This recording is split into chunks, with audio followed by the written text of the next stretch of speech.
정말 쉽습니다. 말도 못하기 쉬워요. 보세요. 말에서 내려와 사람 부르니 무조건 나와보고는 맞아들이고 밥상을 내옵니다. 인정 있네요. 바깥으로 어디 계시오? 아침에 쟁기 들고 산에 갔다 오.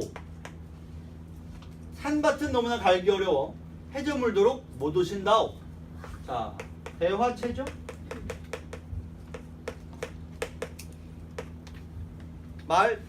문과 답이 이어지고 있어요. 완벽한 대화체입니다. 뭐 빼박이죠. 그리고 산이라고 하는 곳이 공간적인 배경이 되네요. 갈기 어렵다고 하니까 농경이 힘든 곳. 그러면 차라리 어디로 가면 쉬울까? 편할까? 농사짓기가. 산 말고. 들판으로 가면 되지 않겠어요? 그래서 사방을 둘러봐도 이웃은 없고 개와 닭들은 비탈해서 소성돼요. 평지가 아닌 거죠. 심지어 어머나 세상에 호랑이도 많습니다.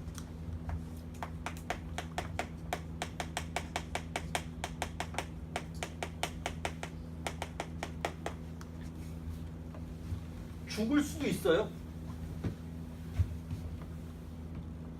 그 위험을 무릅쓰고 콩잎을 뜯었더니 그게 광주리의 반도 안 돼. 콩잎 그거 뭐 먹어봤자 힘난다고. 근데 먹을 게 없으니까. 가련하다. 이 말에서 화자의 정서가. 여기가 뭐가 좋아? 척박한 두매산골에 산단 말인가? 편안하구나. 이건 영탄이에요. 영탄. 편안하구나. 저 너머 평지의 생활. 평지가 편하지.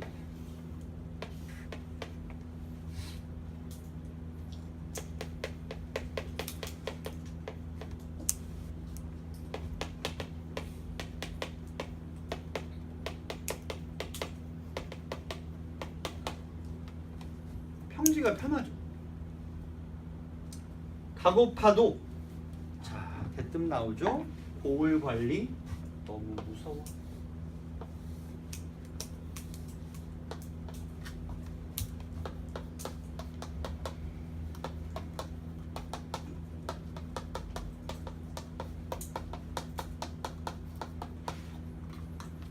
가혹한 정치와 수탈 때문에 차라리 어디가 낫겠다.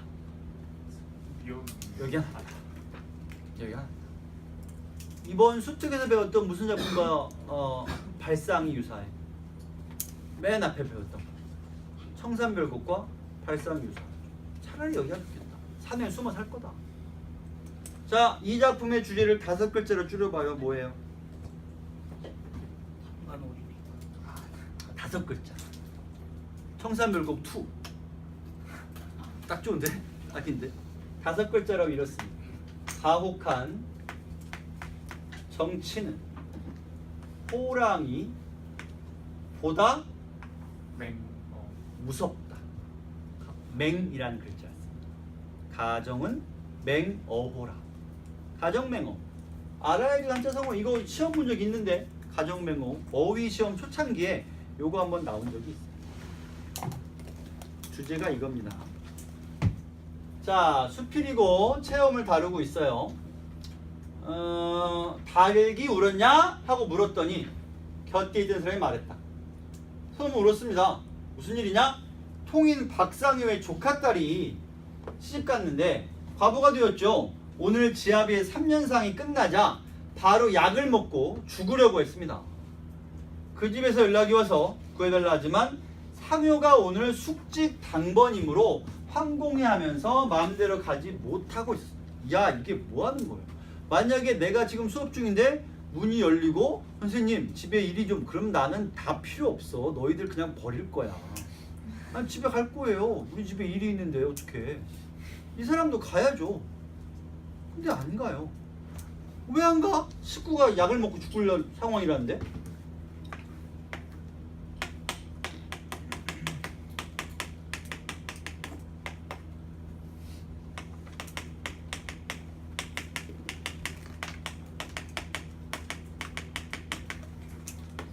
관료제는 장점이 틀림없이 있는 제도입니다만 너무 엄숙하게 따지고 들다 보면 제대로 된 업무 대응을 할 수가 없어요. 매뉴얼대로만 행동해야 되니까. 아니 그러면 나를 깨웠으면 되잖아요. 왜 안 깨웠을까요? 왜 안 깨웠을 것 같아? 그냥 당신들은 한국인이니까 잘 알 것 같아. 왜 안 깨웠을까요? 혼날까? 무서워서. 한국의 군대에 경계 이 초소 경계를 서고 있다가 누군가가 위험한 상황이 발생을 했다고 치자. 적병이 침입을 한 것 같다는 느낌이야 그냥. 근데 느낌은 확실해. 적병을 보지 못했지만 뭔가 이상이 있어. 그래서 초소 경계병이 다음 중 누구까지 깨울 수 있을까? 1번 소대장, 2번 중대장, 3번 대대장, 4번 사단장. 참고로 여기는 GOP 철책이에요. 5번 동기. 자기랑 같은 동기를 깨서 야야 너 옆에 거 봤냐? 여기까지만 가능하다. 1, 2, 3, 4는 다 안 된다. 군대를 갔다 온 사람은 누구나 이 중에 아무도 깨워서는 안 되는 걸 잘 알고 있으면 동기들끼리 알아서 해결해야지. 중대장을 깨웠다가는 나중에 큰일이 날 테고 대대장은 어디 감히 쳐다볼 수도 없는 위치죠. 나는 미국을 별로 좋아하진 않습니다. 미군도 그렇게 좋아하진 않습니다. 영화는 좋아하고 영어는 좋아하지만 미국은 별로예요. 그러나 미군은 이런 상황에서 일반 초소나 아니면 저 앞에 그 경계병들이 있는 곳까지 상급자가 직접 와서 사건을 해결해야 됩니다. 때문에 안 깨우는 건 뭐 어떻게 말도 안 되고요. 그냥 말단 2등병이 문을 차고 들어가서 이봐 대대장 지금 사고가 났다고 가능합니다. 별 문제가 아니에요. 중요한 건 경계에 실패하는 거지 권유가 중요한 게 아니잖아요. 근데 이들은 왜 날 못 깨웠어요? 권위주의인 거죠. 어디 감히 함부로 사또를 깨워. 그냥 평범한 아랫사람의 조카딸이 약을 먹은 건데 사또님의 잠을 깨워서는 큰일 나는 거야. 안 돼. 권위주의죠. 자, 나는 빨리 가보라고 명령을 했습니다. 날이 저물 무렵에 살았냐? 라고 묻자 벌써 죽었답니다 하고 답했다. 난 탄식하면서 모질구나 이 사람이요 하고는 불러다 물었어요. 함양에 연려가 났는데.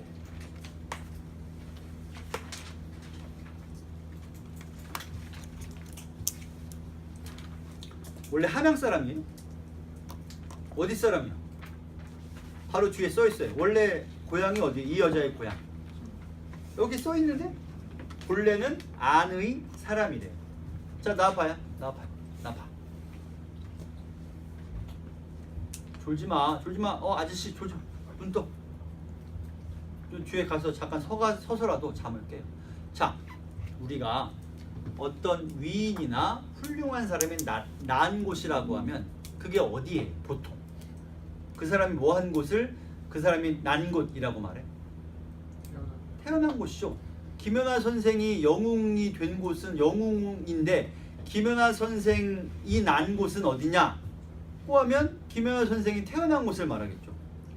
러시아 소치나 아니면 캐나다를 말하진 않아요. 거기서 금메달을 목에 걸거나 은메달을 목에 걸었지만 거기서 영웅이 되었지만 거기서 났다라고 하진 않아. 근데 여기 보시면 함양에 연려가 났다라고 되어 있어요. 어떻게 해서 연려가 된 거예요? 태어나서? 무엇으로서 연려가 된 거예요? 죽음으로써 연려가 되었습니다. 이 무슨 개벽 따위 같은 말이에요. 사람이 죽어서 뭔가가 되었다고 하는 것은 그 죽음을 존엄하게 취급하지 않고 그 죽음으로 인해서 무언가를 이루었다고 말하는 거거든요. 근데 그게 연려라는 거야. 그럼 연려라고 하는 이 호칭은 죽음으로라도 달성할 만큼 가치 있는 것이냐, 이 얘기를 좀 해봅시다. 그래서 일단 여기다가는 간단하게 메모는 간단하게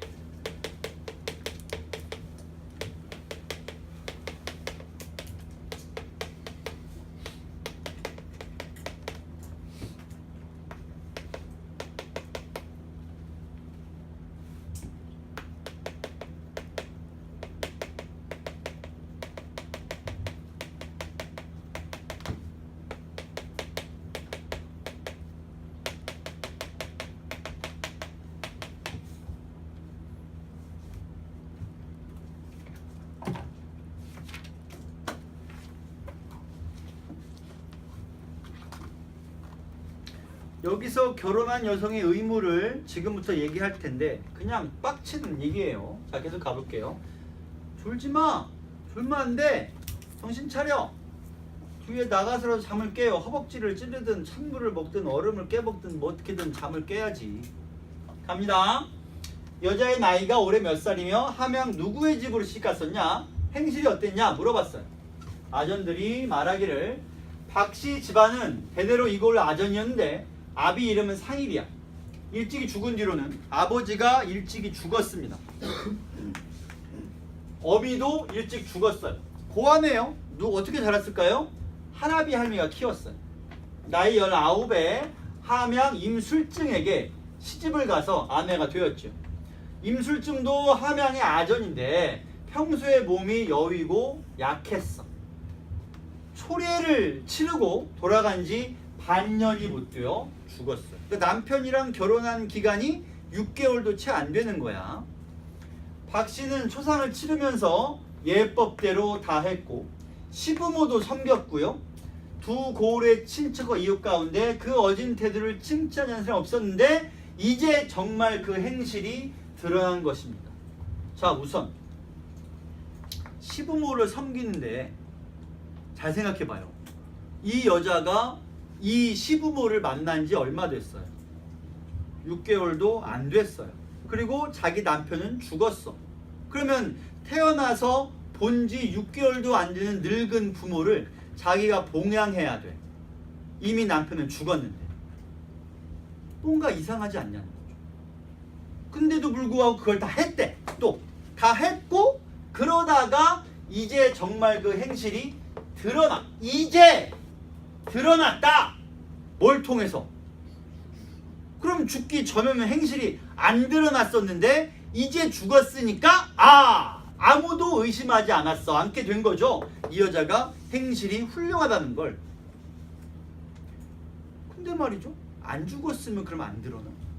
다시 말해서 남편이 죽고 시부모 모시면서 안 죽고 계속 늙었으면 끝까지 행실이 안 드러났을 거란 얘기예요. 이 말은 마치 죽음으로 인해서 좋은 일이 된 것인 양 표현하고 있습니다. 뭔가 이상해. 많이 이상해. 이 부분도 간단하게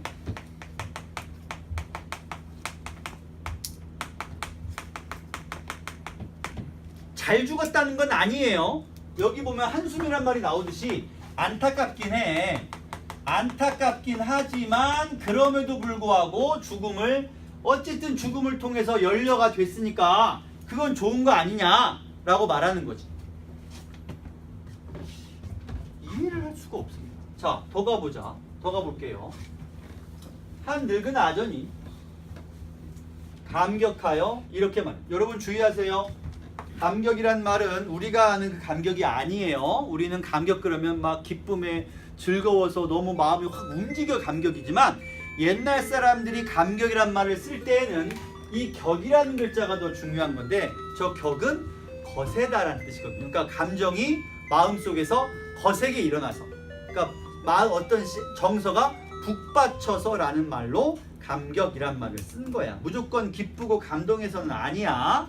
마음이 심히 움직여서 이렇게 말했다. 늙은 아전이 말하기를 그 여자가 시집 몇 달 전에 어느 사람이 말하길 술증의 병이 골수에 들어 살 길이 없다. 야, 중학교 때나 고1 때 배운 현대 소설 중에 그 여자네 집이라는 소설이 있어요. 혹시 기억납니까? 그래서 주인공 남자애가 여자애랑 천생연분이에요. 둘이 너무 잘 어울려서 어릴 때부터 소꿉친구고요. 근데 남자애랑 여자는 드디어 결혼할 나이가 됐는데 일제강점기에 남자애가 징병으로 끌려가는 상황이 된 거죠. 그래서 남자애가 여자애를 일부러 멀리하는 거지. 계속 멀리하는 거예요. 여자애는 당연히 자기는 얘를 너무 사랑하니까 결혼을 빨리 해서 합을 하고 싶은 거죠. 왜냐면 가족이 있으면 아무래도 얘가 더 돌아오려는 그런 의지나 내지는 마음이 더 클 거고 또한 내가 아기라도 가지게 되면 이 아기로 이 집의 대를 이어주고 싶다는 생각마저 할 만큼 애를 너무 사랑하는 거죠. 남자는 또 얘가 너무 사랑하고 하니까 내가 결혼했다가 내가 못 돌아오면 어떻게 돼? 그럼 얘는 과부로 살아야 되잖아. 그러니까 일부러 멀리하고 내가 꼭 살아 돌아올 테니까 돌아와서 결혼하자. 여자애는 아니 네가 살아 돌아온 날 올 거면 결혼하고 가면 왜 안 되냐? 어차피 돌아온다면서. 그래서 둘이 서로 티격태격하는 모습조차도 마을 사람들에게 너무 예뻐 보이는 거지. 얘네 둘이 이런 모습 보이는 게. 근데 얘는 지금 어떠냐면 죽게 생겼어요. 남자애는 아니죠. 술증이 홀수에 들었어요. 그래서 이제 조부모가 손녀에게 가만히 야, 너 안 되겠다. 너 결혼했다 큰일 난다. 여자가 침묵해요. 대답을 안 해요. 혼인날에 가까이 오니까 또 보내서 봤더니 술증이 아름다운 모습이었지만 폐병으로 기침을 하고 있고요. 버섯이 서 있고 그림자가 걷는 것 같아. 이때 버섯이란 말은 뭔 말이겠어요? 흐물흐물하다는 얘기예요. 서 있지를 못해. 그림자만 걸어. 그럼에도 불구하고 아름다운 모습이라는 걸 보니까 이거는 되나봐. 근데 죽기 일보 직전이에요. 섹시 집에서는 야, 안 돼. 야, 이거 안 되겠어. 딴 중매쟁이란 말은 다른 혼처를 알아보자 라고 한 거죠. 그랬더니 그 여자가 이렇게 말합니다. 지난번에 바느질한 옷은 누구의 몸에 맞게 한 것이며 누구의 옷이라고 불렸느냐? 그러면 이 옷은 누구의 몸에 맞게 한 것이겠어? 당연히 술증이겠죠. 그러면 이때 이 옷이라고 하는 거는 뭐냐면 이 여자에게 이 옷은 이미 결혼해서 섬기겠다 것과 같다는 것. 결혼을 실제로 예식을 안 치렀다 뿐 이미 약속을 하지 않았냐. 그런데 어떻게 이럴 수가 있느냐. 배신이고 변절이고 절개를 지키지 않는 것이다. 안 된다. 나는 그 남자에게 시집을 가겠다. 그 집에서는 그의 뜻을 알아차리고 사위를 맞아들였습니다. 혼인을 했다지만 사실은 빈 옷을 지켰을 뿐입니다. 옷 안에 뭐가 있어야 돼요? 몸뚱이가 있어야죠. 근데 몸뚱이가 아니고 그림자가 있고 곧 죽을 거예요. 이때 빈 옷이라고 하는 것은 곧 죽으리라는 걸 알았다. 그럼에도 불구하고 그 빈옷을 지켰죠. 결혼을 했고 빈옷을 지켜서라도 자기가 과부로서 평생 동안 살아야 할 걸 알면서도 결혼을 한 거죠. 이 시점에서 우리는 누구를 욕해야 돼요? 또 남자를 욕해야 돼요. 자기 생각에도 자기가 죽을 것 같아요. 그럼 안 하겠다고 했어요. 남자 쪽에서 파혼을 해버리면 여자 쪽에서도 뭐 못 이기는 척 파혼을 받아들이고 딴 혼처를 알아보면 되니까요. 얼마 뒤라고 하는 건 언제 얼마 뒤냐? 결혼한 지 얼마 뒤 이런 얘기가 아니고요. 이미 죽고 나서 얼마 뒤예요. 시간이 흘렀어요. 윤광석 이름은 안 중요하고 군수의 밑줄을 주세요. 이름은 안 중요합니다. 감격하여 열부전을 지었습니다. 꿈에서 무슨 영감을 얻은 모양이죠. 그 다음에 현감 이면제라는 사람도 전을 지었고요. 신도양은 선비인데 역시 박씨를 위하여 그 절의를 서술했어. 자, 그런데 여기서 이 세 명의 공통점이 뭐예요? 박씨를 기리는 글을 쓴 거 말고 또 공통점. 양반, 즉 지배층이라는 거죠. 그래서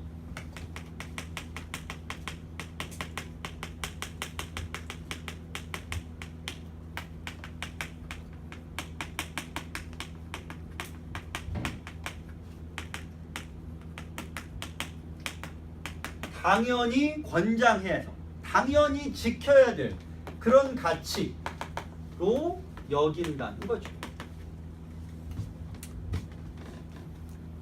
그래서 그 절개 때문에 사람이 죽어나갔는데도 불구하고 말만 안 했다 뿐 잘 죽었네. 옳게 죽은 거야? 바르게 죽은 거야? 라고 하는 셈이 돼요. 이걸 권유하면 어떡해? 아니 이걸 칭찬하고 있어요 지금. 처음부터 끝까지 마음이 한결같았다. 이때 마음이 한결같았다라고 하는 것은 절개를 말하죠. 어찌 스스로 나처럼 나이 어린 과부가 세생 오래 머문다면 길이길이 친척에게 동정이나 받을 것이다. 이웃 사람들의 망령된 생각을 면치 못할 테니 빨리 죽는 것만 낫겠다고 생각하지 않았을 것이냐. 직접 이 생각을 한 건 아니고 이건 글쓴이가 그러리라고 추측한 것이죠. 때문에 여기서 망령된 생각이란 말은 뭐가 되겠어요?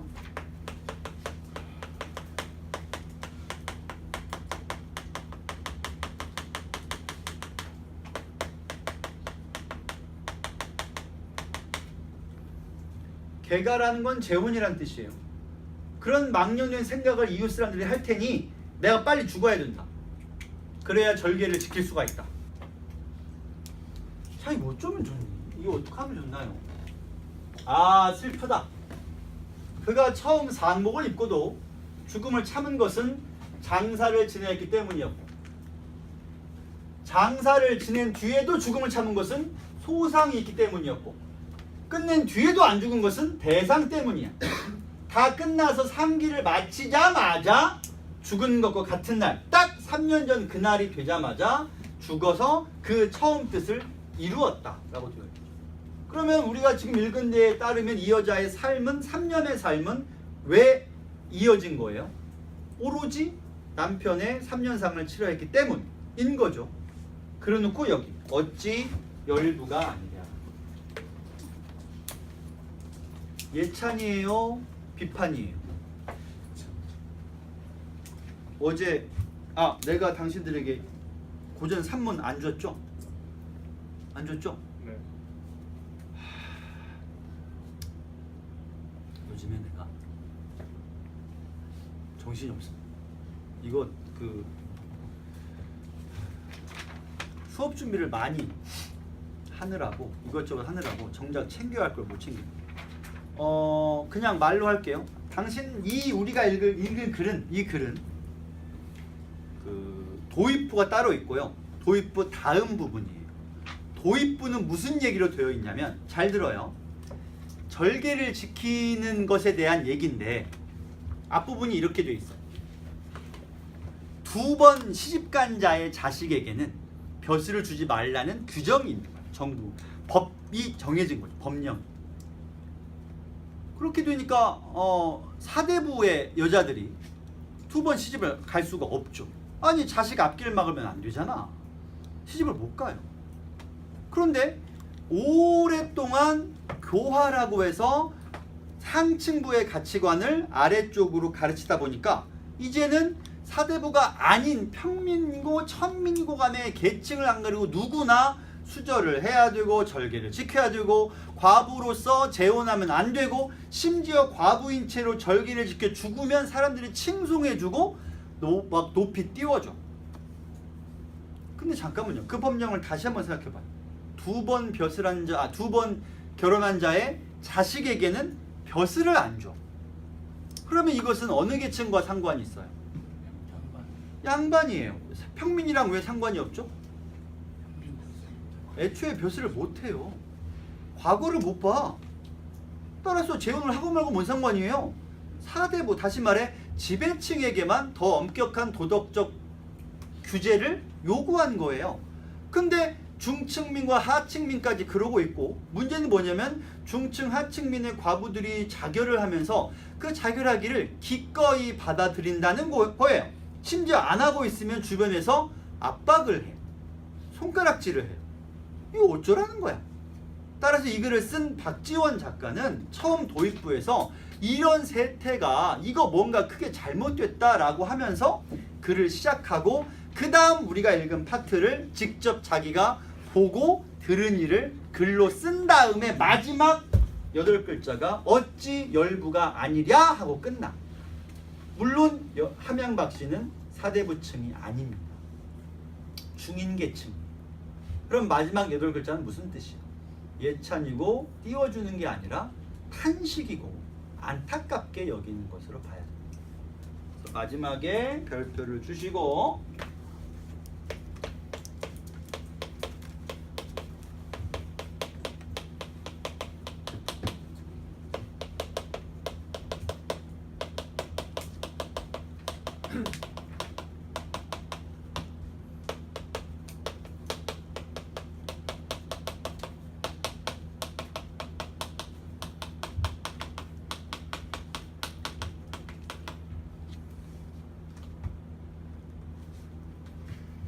비판적 태도예요. 절대 이 글의 마지막 8글자는 예찬이라거나 행복해한다거나 훌륭하다고 칭찬하는 게 아니에요.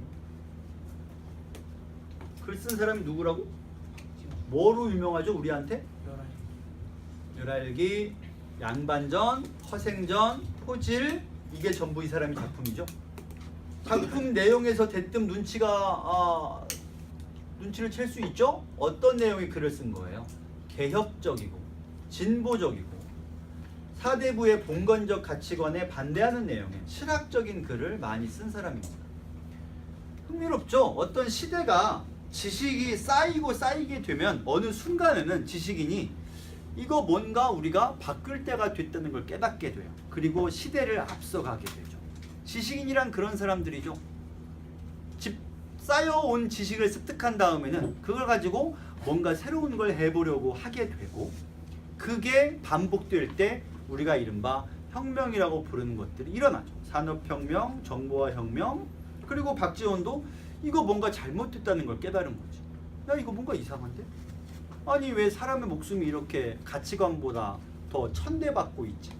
목숨이 더 중요한 거 아닌가? 물론 이런 박지원도 양반의 가치관을 완전히 벗어나진 못했지만 어쨌든 새로운 가치관으로 글을 쓰고 있습니다. 자, 요까지 하면 되겠죠? 한번 꺼주시고요.